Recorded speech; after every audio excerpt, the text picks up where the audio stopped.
चलतु पचारिबा आज जुएल कौन खाई जुएल कौन खाइच सकाଳେ ଖାଇଲି ମୁଢି ଭଜା ବିଲାତି ବାଇଗଣ ତରକାରୀ ଚଟଣି ହେଇଥିଲା ସେଠି ବସି ଯାଅ କି ବସିପାରିବନି କୁହ ଦୀପରେ ହେଲା ଭାତ ଡାଲି ଆଉ ଜହ୍ନି ଆଳୁ ତରକାରୀ ମସଲା ଦେଇକି ସେଟା କେମିତି ହେଇଥିଲା ମାନେ ଆଗେ ମସଲା ଦେବୁ ଲଙ୍କା ଗୁଣ୍ଡ ଦେବୁ ମାନେ ହଳଦୀ ଦେବୁ ତାକୁ ଜିରା ମସଲା ଦିଅ ଆଉ ଚିକେନ ମସଲା ଦିଅ ତାକୁ ଏମିତି କରିକି ତାକୁ ଜହ୍ନି ତରକାରୀ ପକେଇଦେବୁ ତରକାରୀ ହେଇଥିଲା ଆମ୍ବ ପାଚିଲା ଆମ୍ବ ହେଇଥିଲା ବାପା ଆଣିଥିଲେ ଆଉ ହେଇଥିଲା ପାଚିଲା ଆମ୍ବ କୋଉଠୁ ଆଣିଥିଲେ ବଜାର ହଁ କୁନ୍ଦୁରି ଭଜା ହେଇଥିଲା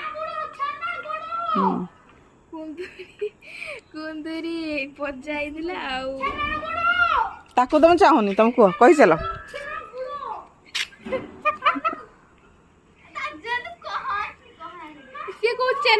ସେ ଛେନା ଗୁଡା କହୁଛୁ ତମର କଣ ହେଇଛି ତମେ କହୁନ ସେ କହୁଛୁ ପୁଇ ଜାଣିଛ ନା ପୁଇ ଆଲୁ ବେସନ ଦେଇକି କଣ ତାକୁ ବରା ହେଇଥିଲା କଣ ଦେଇକି ବରା କେମିତି ତାକୁ ବେସନ ଦେଇକି ଯୋଉ ବରା ହୁଏନି ସେମିତି ହେଇଥିଲା ଆଉ ପାଚିଲା ଆମ୍ବ ହେଇଥିଲା ଏତିକି ଆଉ ଲେମ୍ବୁ ଲୁଣ ଟିକେ ଲଙ୍କା କେତେ ଖାଇଲ ମାନେ ଦିଥର ଭାତ ନେଇଛେ ଖାଇଲି ଆଉ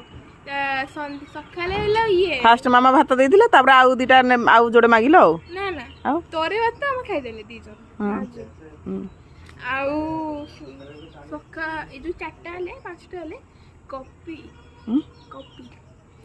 ବିସ୍କିଟ୍ କଫି କୁ ବିସ୍କିଟ୍ ମାମା ମାମା ଟିକେ ଆଜି କଫି କର ଚା ଖାଇ ରାଗ ଲାଗିଲା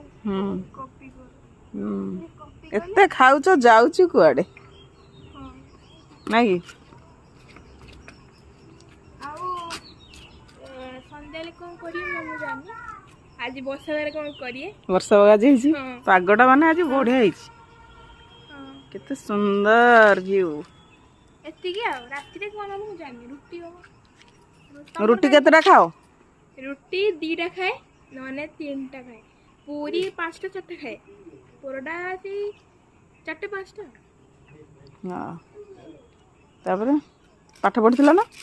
ହଁ ଦୀପଟି ଲେଖିନି ଗାମା ଦେଇଥିଲେ ମ୍ୟାଥ ଦେଇଥିଲେ କରନି ଲେଖିଦେନି 11:30 ଏତିକି ତ ଆମେ ଭିଡ଼ିଓଟାକୁ ଏଣ୍ଡ କରିଲେ ଆଉ ଲାଇକ୍ ସେୟାର କମେଣ୍ଟ କରିବାକୁ ଭୁଲିବେ ନାହିଁ।